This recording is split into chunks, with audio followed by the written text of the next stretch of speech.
Assalamualaikum warahmatullahi wabarakatuh.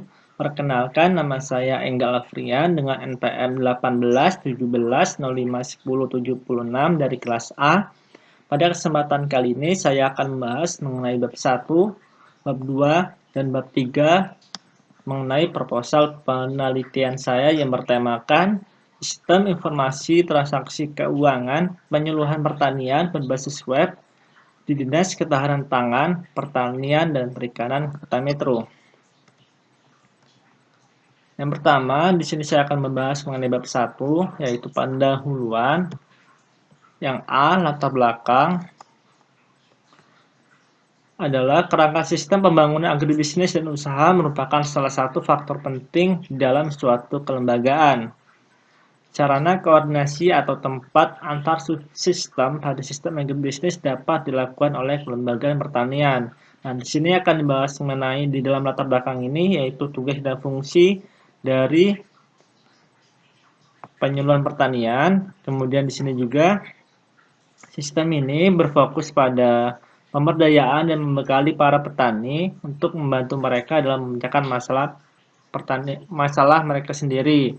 Itu merupakan definisi dari penyuluhan pertanian yang disampaikan oleh Al-Zahrani et al. Tahun 2019. Kemudian di sini pengelolaan laporan transaksi keuangan masih dilakukan secara manual dan belum terkomputerisasi. Hal ini memiliki kelemahan, yaitu kehilangan data-data penting laporan transaksi keuangan, dan pencarian data tersebut membutuhkan waktu yang tidak sedikit. Hal tersebut terjadi dikarenakan tidak adanya database khusus untuk mengolah laporan transaksi keuangan.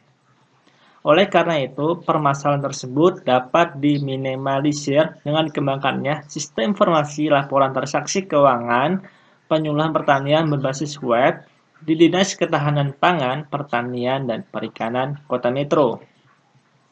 Kemudian, adapun rumusan masalahnya, yaitu bagaimana mengembangkan sistem informasi laporan transaksi keuangan penyuluhan pertanian berbasis web yang dapat mempermudah penyuluh pertanian di Dinas Ketahanan Pangan, Pertanian, dan Perikanan Kota Metro dalam mengelola laporan transaksi keuangan. Yang ketiga, yaitu batasan masalah. Batasan masalah dalam penelitian ini adalah yang pertama, sistem yang dikembangkan hanya berfokus pada subbidang penyuluhan di Dinas Ketahanan Pangan, Pertanian, dan Perikanan Kota Metro. Yang kedua, data yang dikelola di dalam penelitian ini hanya berfokus pada data laporan transaksi keuangan pada subbidang penyuluhan di Dinas Ketahanan Pangan, Perikanan, dan Pertanian Kota Metro. File yang di-upload pada sistem informasi ini adalah file berupa Excel dan Word. Kemudian yang keempat, tujuan penelitian. Tujuan pada penelitian ini adalah mengembangkan sistem informasi laporan transaksi keuangan penyuluhan pertanian berbasis web di Dinas Ketahanan Pangan, Pertanian, dan Perikanan Kota Metro. Kemudian manfaat penelitian. Manfaat dari penelitian ini adalah sebagai berikut. Mempermudah penyuluh dalam mengolah laporan transaksi keuangan. Yang kedua, mengurangi terjadinya kehilangan data laporan transaksi keuangan. Nah, kemudian di sini daftar pustakanya yang saya rujuk untuk pendahuluannya. Kemudian kita lanjutkan untuk membahas bab 2. Bab 2 yaitu tinjauan pustaka. Di sini ada yang pertama A, kelembagaan. Kelembagaan merupakan salah satu faktor penting dalam kerangka sistem pembangunan agribisnis dan usaha. Kelembagaan pertanian dengan berbagai fungsi bisa menjadi tempat atau sarana koordinasi antara subsistem dalam sistem agribisnis. Disampaikan oleh Harniati et al. Tahun 2018. Kemudian penyuluhan pertanian adalah sistem yang berfokus pada pemberdayaan dan membekali para petani dengan kemampuan untuk membantu mereka membuat keputusan yang tepat, memecahkan masalah mereka sendiri, dan mengelola bisnis pertanian mereka. disampaikan oleh Ali Zahrani et al. Tahun 2019. Kemudian juga ada tentang penyuluh pertanian. Kemudian di sini ada teori tentang sistem informasi. Kemudian laporan keuangan. Laporan keuangan adalah hasil dari kegiatan pencatatan seluruh transaksi keuangan di perusahaan. Transaksi keuangan adalah segala macam kegiatan yang dapat mempengaruhi kondisi keuangan perusahaan, seperti penjualan dan pembelian, dipaparkan oleh Prihadi tahun 2019. Laporan keuangan dapat diterapkan dengan tujuan, yaitu sebagai penyedia atas informasi yang berhubungan dengan posisi, kinerja, dan perubahan posisi keuangan suatu perusahaan yang bermanfaat sebagai pengambilan keputusan ekonomi perusahaan. Dipaparkan oleh Rebuisa et al. Tahun 2018. Kemudian juga ada teori tentang pemrograman web, kemudian basis data, DBMS atau Database Management System, kemudian MySQL, kemudian PHP-MyAdmin, kemudian JavaScript, HTML, CSS, Apache, kemudian black box testing. Nah, di sini saya menggunakan pengujian black box testing, di mana pengujian black box merupakan suatu teknik pengujian perangkat lunak dengan berfokus pada persyaratan fungsional. Pengujian black box memungkinkan mereka biasa perangkat lunak mendapatkan serangkaian kondisi input yang sepenuhnya menggunakan semua persyaratan fungsional untuk suatu program, disampaikan oleh Pressman tahun 2012. Kemudian di sini daftar pustakanya. Saya di sini menggunakan style Harvard, dan ini merupakan referensi-referensinya. Di sini terdapat 25 daftar pustaka. Saya ambil dari jurnal nasional, internasional, maupun buku. Kemudian kita lanjutkan ke dalam bab 3.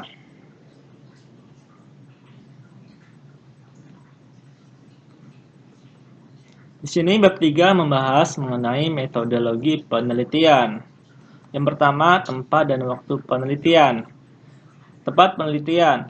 Penelitian sistem informasi laporan transaksi keuangan penyuluhan pertanian berbasis web dilakukan di Dinas Ketahanan Pangan, Pertanian dan Perikanan Kota Metro yang beralamatkan di Jalan Jenderal Sudirman nomor 155, Kota Metro, Lampung. Waktu penelitian. Penelitian ini dilakukan pada semester ganjil yang genap tahun ajaran 2020 atau 2021. Penelitian dimulai dengan mengumpulkan studi literatur yang menjadi bahan referensi yang digunakan dalam penelitian. Selanjutnya, dilakukan tahap pengumpulan data yang akan menjadi bahan penelitian dan dilakukan proses bimbingan dalam penyusunan laporan hingga tahap penyelesaian. Kemudian selanjutnya alat dan bahan. Adapun alat dan bahan yang digunakan yaitu yang pertama ada hardware di sini merupakan spesifikasi laptop yang saya gunakan. Kemudian software, perangkat lunaknya di sini saya menggunakan Windows 10. Kemudian ada SAM untuk servernya. Kemudian web server, kemudian web browser untuk menjalankan programnya. Ada Star UML untuk merancang use case, activity, dan kelas diagram. Kemudian Balsamiq untuk perancangan UI. Kemudian Visual Studio Code untuk text editornya. Kemudian yang selanjutnya tahap penelitian. Tahap penelitian ini dilakukan dengan beberapa langkah, yaitu perumusan masalah, pengumpulan data, perancangan aplikasi, pengembangan aplikasi, pengujian aplikasi, dan penulisan laporan. Yang pertama, tahap perumusan masalah. Tahapan ini merupakan proses merumuskan dan membatasi masalah yang akan diteliti. Perumusan dan pembatasan masalah diperlukan agar dapat lebih mengarahkan peneliti dalam mengembangkan aplikasi, sehingga penelitian yang dilakukan sesuai dan tidak keluar dari batasan yang telah ditentukan. Kemudian yang kedua, tahap pengumpulan data. Tahap pengumpulan data dilakukan dengan menggunakan dua metode, yaitu melalui studi pustaka dan wawancara atau observasi. Yang pertama, observasi. Pada tahap ini, dilakukan pengumpulan data secara langsung kepada pihak yang terlibat dalam pengembangan aplikasi ini. Yang kedua, studi pustaka.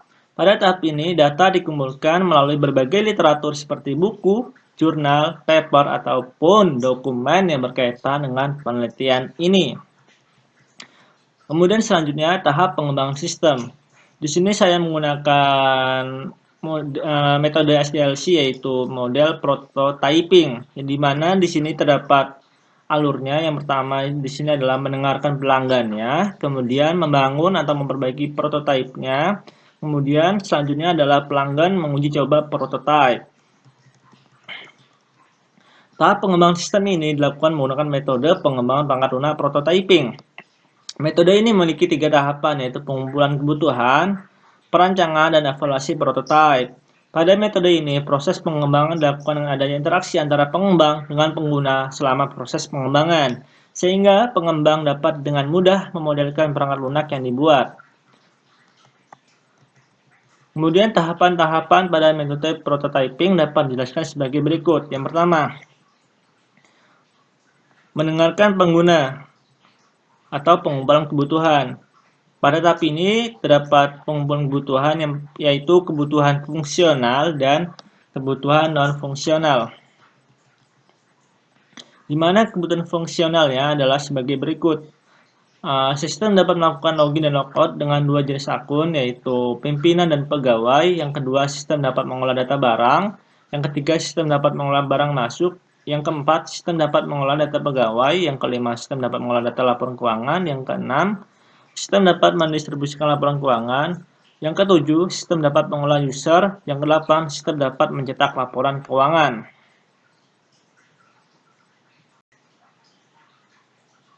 Kemudian yang kedua, di sini ada kebutuhan non-fungsional. Merupakan kebutuhan yang berada di luar fungsi-fungsi yang dapat dilakukan oleh sistem. Kebutuhan ini erat kaitannya dengan batasan lingkungan sistem, kinerja sistem, kendala sistem, dan keamanan sistem. Spesifikasi kebutuhan non-fungsional dari sistem ini antara lain sebagai berikut, yaitu kebutuhan pemakaian. Yang pertama, sistem mudah digunakan oleh pengguna. Yang kedua, tampilan antarmuka sistem dibuat user friendly. Yang B, kebutuhan kinerja. Yang pertama adalah sistem memiliki keamanan yang baik. Yang kedua, sistem dapat melakukan semua proses dalam waktu yang relatif cepat, sehingga tidak membuat pengguna menunggu lama.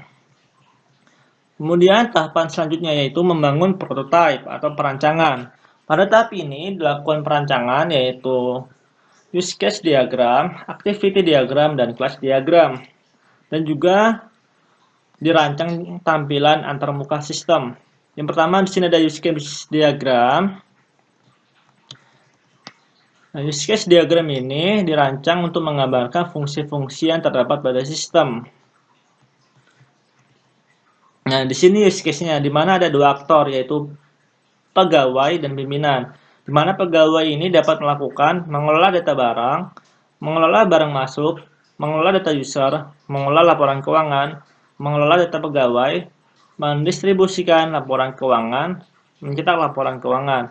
Kemudian di sini aktor pimpinan dapat melakukan apa? Menerima laporan keuangan.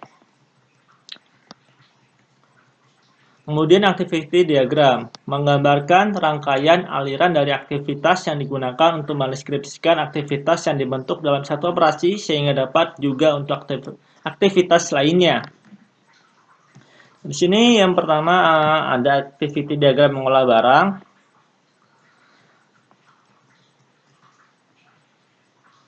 Di sini alurnya terdapat ini aktornya pegawai, ini sistemnya yang ada di dalam sistem, ini database-nya. Di sini alurnya yaitu klik menu barang, pegawai mengklik menu barang, kemudian sistem menampilkan halaman barang. Ketika pegawai memilih tambah, edit atau hapus, di sini ada responnya. Kalau tambah, dia akan klik tambah data, dia akan menampilkan form tambah data, mengisi form barang, kemudian klik tombol simpan, lalu database ini data form barang disimpan. Kemudian juga berlaku dengan edit dan hapus. Kemudian di sini terdapat activity mengelola barang masuk. Karena di sini alurnya sama saja, jadi saya lanjutkan. Kemudian di sini terdapat activity diagram mengelola data user. Di sini sama saja alurnya. Terdapat tambah, edit dan hapus. Kemudian selanjutnya di sini ada activity diagram mengolah laporan keuangan. Alurnya sama saja, ada tambah, edit dan hapus. Kemudian selanjutnya di sini terdapat activity diagram mengelola data pegawai. Di sini alurnya sama saja, terdapat tambah, edit dan hapus. Kemudian selanjutnya activity diagram mendistribusikan laporan keuangan. Nah, di sini nanti pegawai dia akan mengklik menu laporan keuangan, kemudian sistem menampilkan halaman laporan keuangan.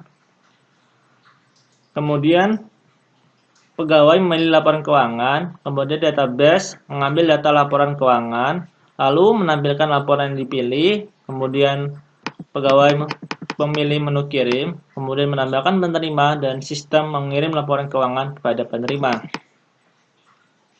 Kemudian activity mencetak laporan keuangan. Di sini pegawai akses menu laporan, kemudian sistem menampilkan halaman laporan, kemudian pegawai memilih jenis surat yang ingin dicetak.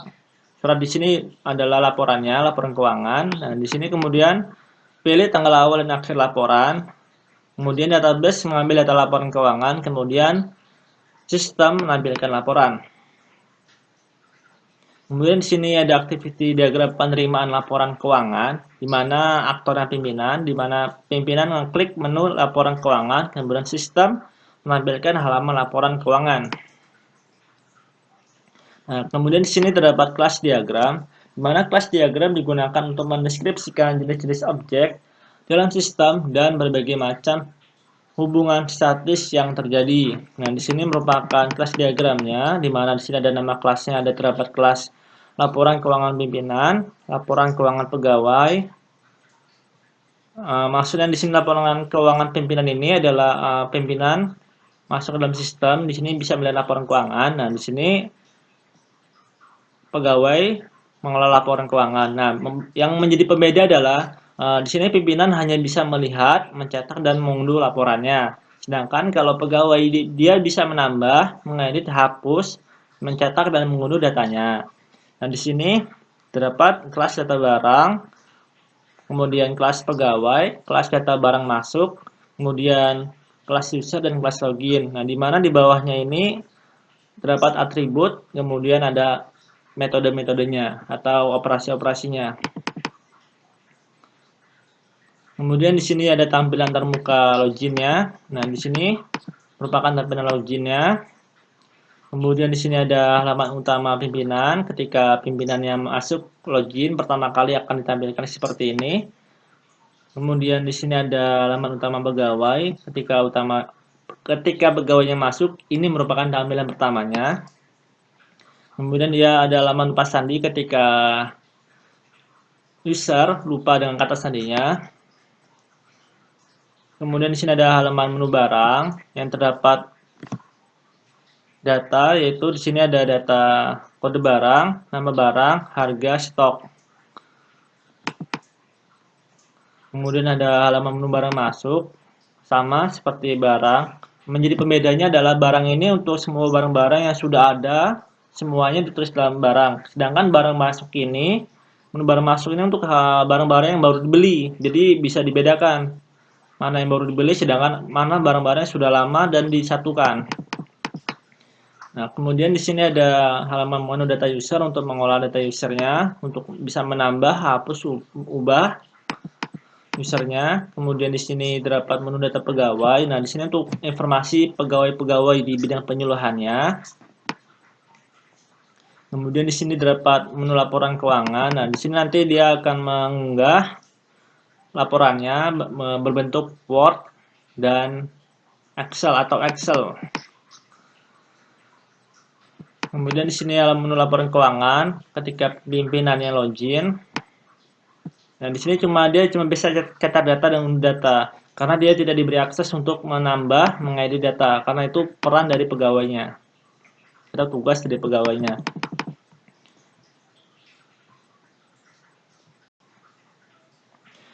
Selanjutnya, di sini tahapan selanjutnya yaitu pelanggan menguji coba prototype atau pengujian. Pengujian dilakukan untuk menguji apakah keseluruhan fungsi sistem berjalan dengan baik atau tidak. Pengujian dilakukan secara terus-menerus hingga semua kebutuhan terpenuhi. Prototipe dibuat untuk memahami kebutuhan pengguna lebih baik. Nah, di sini pengujiannya dilakukan dengan menggunakan metode pengujian black box equivalence partitioning, di mana pengujian ini dilakukan dengan membagi domain input ke dalam kelas-kelas sehingga test case dapat diperoleh. Adapun pengujian yang akan dilakukan adalah sebagai berikut.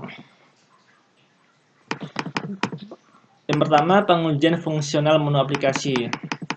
Di sini bertujuan untuk mengetahui apakah menu-menu yang terdapat pada aplikasi berfungsi dengan baik atau tidak. Di mana di sini terdapat tabel yaitu daftar pengujian fungsional menu aplikasi, di mana di sini ada kelas uji, aktor, daftar pengujian, skenario uji, hasil yang diharapkan. Ketika ada kelas uji login, nah aktornya di sini ada pegawai dan pimpinan, dan daftar pengujiannya yaitu login. Nah, contoh skenario-nya pertama misalkan di sini si aktor dia nggak mengisi salah satu feed atau input yang tersedia. Kemudian hasil yang diharapkan itu ketika dia tidak mengisi salah satu inputan itu, nanti aplikasi menampilkan pesan error pada file atau inputan yang belum terisi. Kemudian skenario kedua, jika aktornya ini yaitu pegawai atau pimpinan tidak atau salah mengisi username atau password, dia hasil yang diharapkan di sistemnya aplikasi menampilkan pesan error.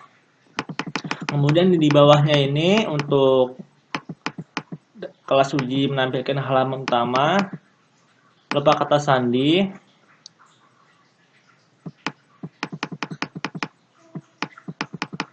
Kemudian di sini mengolah data barang. Nah, di sini mengolah data barang ada daftar pengujiannya yaitu tambah data, edit data, kemudian hapus data.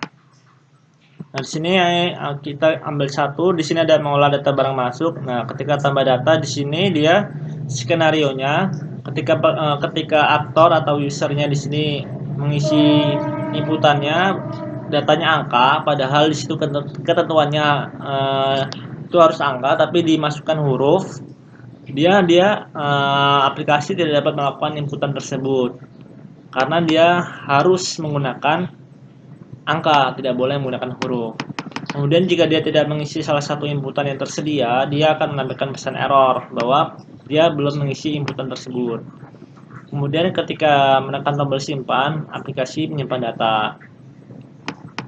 Kemudian di sini ID datanya sama saja, daftar pengujiannya, skenario-nya sama. Kemudian di sini ada hapus data.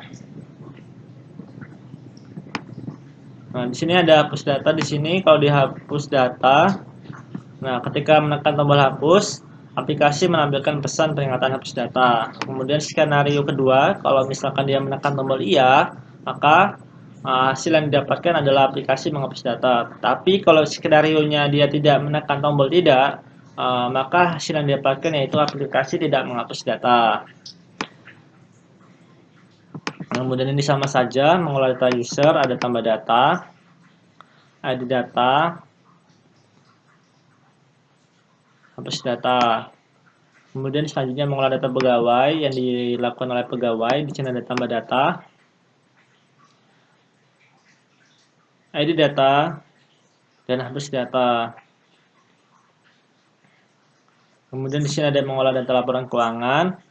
Yang daftar pengujiannya ada tambah data di sini, ID data, dan hapus data. Kemudian tahapan terakhirnya yaitu tahap penulisan laporan. Penulisan laporan ini dilakukan untuk mendokumentasikan seluruh kegiatan pengembangan aplikasi dari awal perencanaan hingga aplikasi siap dirilis. Penulisan ini menjelaskan bagaimana pengembangan aplikasi terjadi dan seluruh penerapan yang diterapkan pada pengembangan aplikasi. Cukup itu saja yang bisa saya sampaikan. Saya akhiri. Wassalamualaikum warahmatullahi wabarakatuh.